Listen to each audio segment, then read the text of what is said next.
I posted my speech the other day on freedom and liberty and the importance of it and how my dad instilled it in me.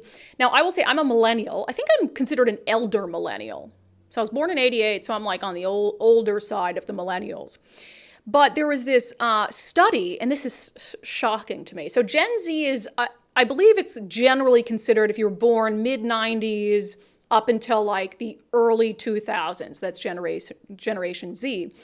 And there was a new poll that found a shocking number of Gen Zers in America, it's by the CATO Institute, support the idea of the government placing surveillance cameras in your home to prevent crime and abuse. 1/3. So here's the general, I'll show you a couple polls from the CATO Institute. So first of all, 3 in 4 Americans, when you look at Americans overall, and this is not a surprise, the vast majority oppose installing government surveillance cameras in your home, as one would think. I'm actually surprised it's not higher than 75%. That's a little concerning to me. Like, think about that. A government camera in your home.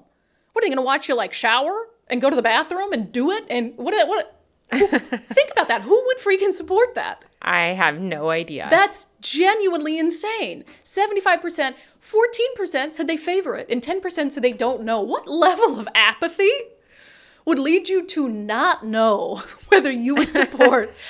Would you support a government camera in your home? Well, they phrased it to prevent abuse, so that it could document or they could catch abuse. Yeah, but it whatever. It doesn't matter because they're still. No, I agree. Are they still going to catch everything else? Like again, like you're like. Date night, you know, what are they going to see? It's so weird to me that 10% would say, I don't know. That's crazy.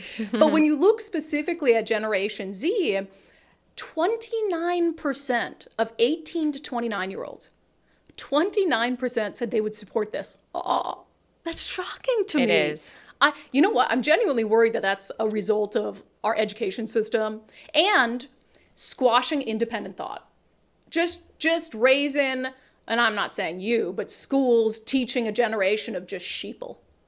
And they're like, oh, yes, I support the government putting cameras in my home to protect me and everyone around me. That's terrifying. 29% of 30 to 44-year-olds, so that would be my generation, 20%. That's still a shocking level of acceptance for that kind of government surveillance and overreach. Like, it's move scary to me China. That people trust government like that. I don't think you should give that much trust to government. Of course not. This is an insane understand. proposition. Of 45 to 54-year-olds, 6%, still a lot. 55 to 64, 6%, and 65 plus, 5%. Still, again, 5% is too much to me. It should be 0%. So that was absolutely unbelievable to me, and I don't know what it's going to take to get the younger generation to realize the importance of freedom and liberty and how once you give it away to the government, they're never going to give it back. So this is terrifying. And frankly, as much as I know there are some issues with Gen Z, this was really, really unbelievable.